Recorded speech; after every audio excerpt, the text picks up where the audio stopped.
السلام علیکم ناظرین، آج ربیع الاول کے مہینے کی مناسبت سے سیرت رسول کریم صلی اللہ علیہ وسلم کے ایک خاص پہلو کو ہم موضوع بحث بنا رہے ہیں، اور وہ موضوع ہے سیرت رسول کے بعض علمی پہلو۔ ایک مشہور آیت، بلکہ آیت کا ایک حصہ، وما ارسلناک الا رحمۃ للعالمین، یعنی اللہ نے رسول اللہ صلی اللہ علیہ وسلم کو تمام عالموں کے لیے رحمت بنا کر بھیجا۔ اس آیت کے حوالے سے ہم بہت سی گفتگویں سنتے ہیں اور کرتے بھی ہیں، اور حضرت کی کرم فرمائیوں اور رحم کے وہ تمام واقعات جو آپ نے اپنے جیسے انسانوں، جانوروں اور دوسری زیروح اشیاء کے ساتھ جو آپ کا رویہ رہا، اس کے تحت ہم سمجھنے کی کوشش کرتے ہیں۔ لیکن ایک بات کبھی کبھی ذہن میں آتی ہے کہ اللہ رب العالمین اور رحمت للعالمین، ان دونوں اصطلاحوں میں جو صوتی مماثلت ہے، کیا اس کے علاوہ کیا کوئی گہری معنویت بھی ان میں پائی جاتی ہے؟ کیا اس میں کچھ معنوی مماثلت بھی پائی جاتی ہے؟ یعنی اللہ تمام عالموں کا رب، اور الفاظ سے معلوم ہوتا ہے کہ اللہ کے رسول کی رحمت تمام عالموں تک میں محیط ہے۔ تو یہ تمام عالموں تک اللہ کے رسول کی رحمت کا محیط ہونا، یہ قابل غور ہے، اس کو سمجھنے کی ضرورت ہے۔ یہ ہے کیا، اور یہ رحمت اللہ کے رسول کی ان تمام عالموں میں کیسے پہنچتی ہے؟ میں یہ سمجھتا ہوں کہ قرآن کریم کی اس کی جو وزڈم ہے، اس کی جو حکمت ہے، جو اب ہر دور میں اپنے وقت کے اعتبار سے انفولڈ ہوتی رہتی ہے، اور جو کائنات کی وسعتیں ہیں وہ انفولڈ ہو رہی ہیں، تو ان دونوں عوامل اور ان دونوں کی صورتحال کے ساتھ ساتھ مستقبل میں شاید ہی ممکن ہو کہ ہم اللہ کی اس کائنات میں پھیلے ہوئے مختلف عالموں میں اللہ کے رسول کی رحمت کو ہم محسوس کر سکیں۔ لیکن ابھی اس سلسلے میں کوئی کام میرے خیال میں نہیں ہوا۔ کام کرنے کی ضرورت ہے، ریسرچ و تحقیق کی ضرورت ہے، اور یقیناً آئندہ آنے والے دنوں میں یہ ایک موضوع بن سکتا ہے۔ ایک پہلو تو یہ ہے، رسول اللہ صلی اللہ علیہ وسلم کی رسالت کا ایک اور امتیاز یہ ہے کہ جس کا اظہار مشہور کتاب دی 100 کے مصنف مائیکل ہارٹ نے کیا۔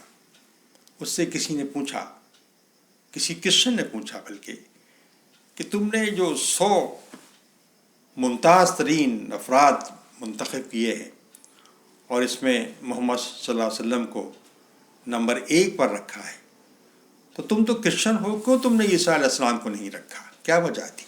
اس کا کہنا یہ تھا کہ عیسیٰ علیہ السلام نے جو کچھ کیا، ان کو اتنی فرصت نہیں ملی، ان کو اتنا وقت نہیں ملا کہ ان تمام کاموں کو کر کے دکھاتے۔ لیکن محمد صلی اللہ علیہ وسلم نے جو کچھ کہا، اس سب کو کر کے دکھایا۔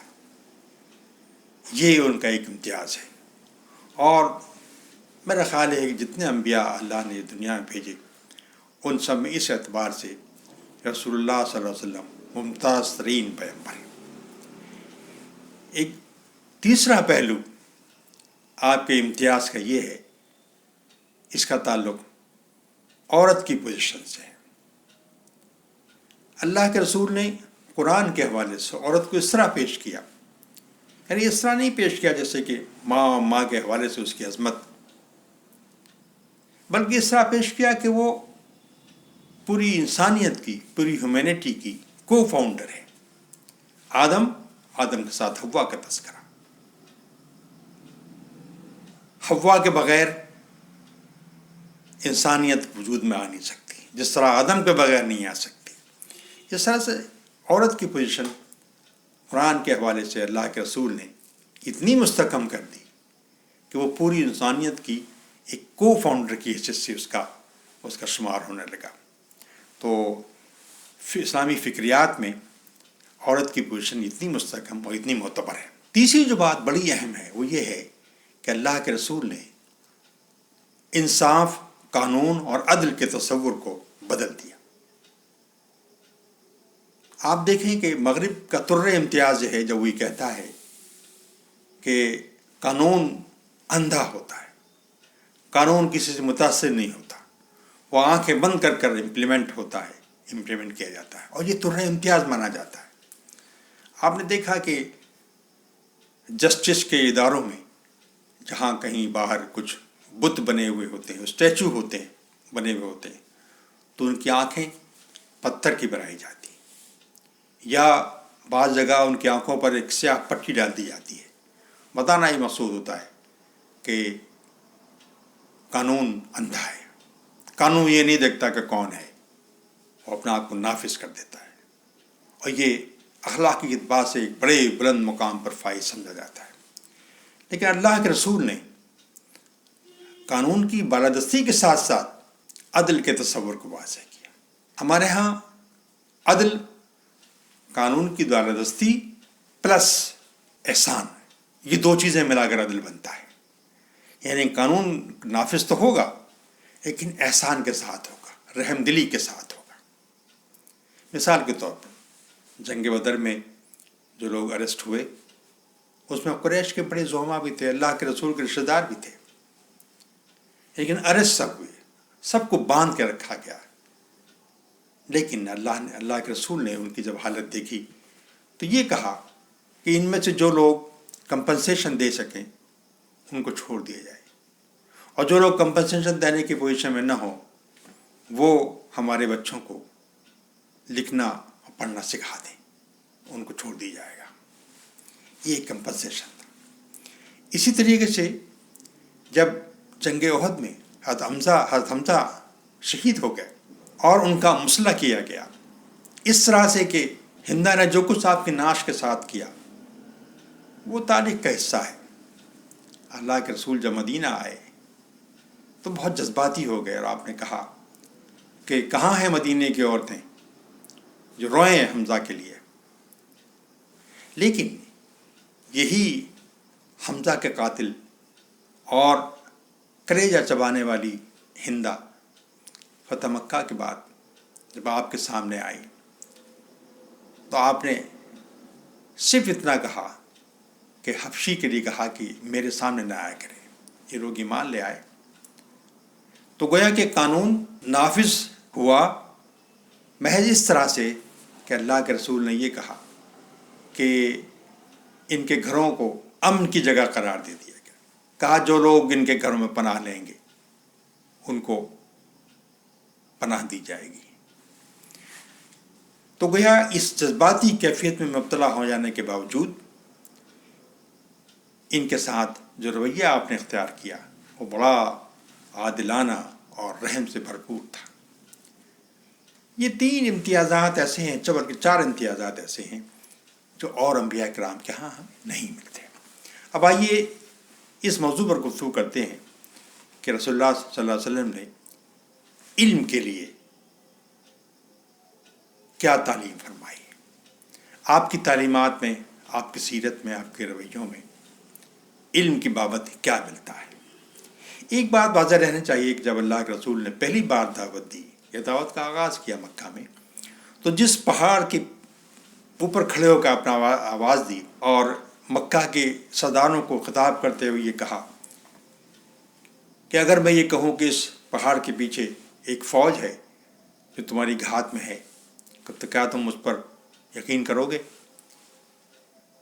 اہالیان مکہ نے کہا بے شک ہم تیرے پر یقین کریں گے کہ تو جھوٹ نہیں بولتا، تو ہمیشہ سچ بولتا آیا ہے۔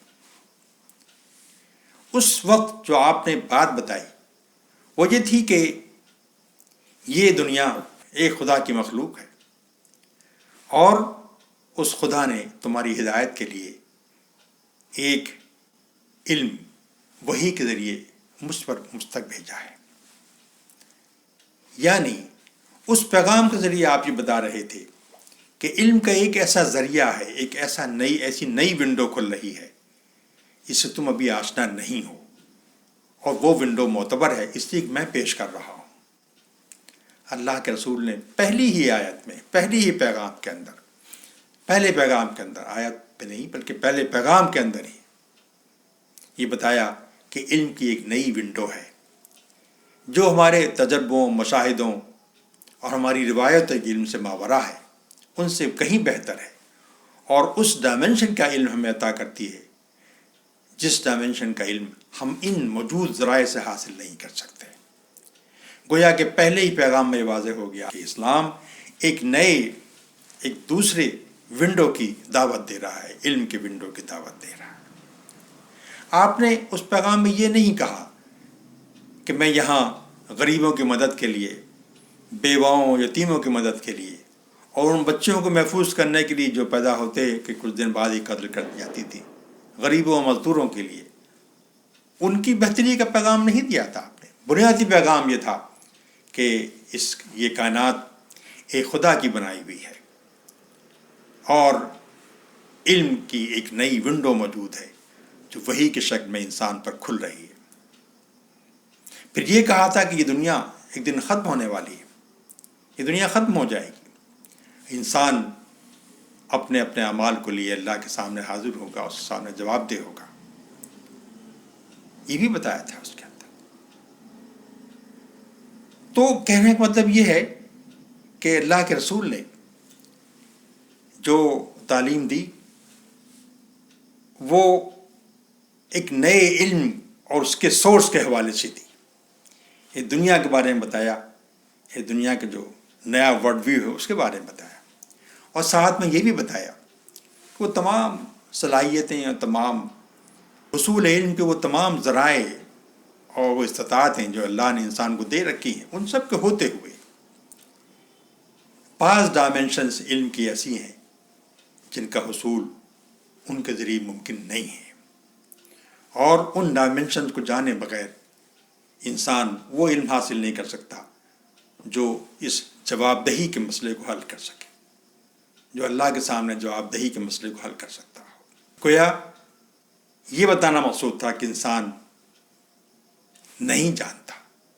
بعض میدان ایسے ہیں اس میں جاننے کے لیے اس کو وحی کی ضرورت ہے، اس میدان کے علم کی ضرورت ہے، اور وہ علم وحی کے ذریعے آتا ہے.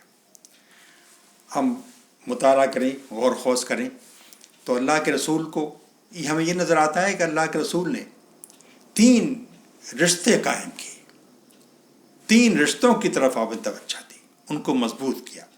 ایک رشتہ انسان کا اپنی ذات سے رشتہ تھا، یعنی خود وہ کیا ہے، اس کا رویہ اپنے ساتھ کیا ہونا چاہیے، وہ کس قسم کا ہے، کیا وہ ایک آزاد وجود ہے یا وہ کسی کے سامنے جواب دہ ہے، جس طرح چاہے اپنی باڈی کو استعمال کر سکتا ہے.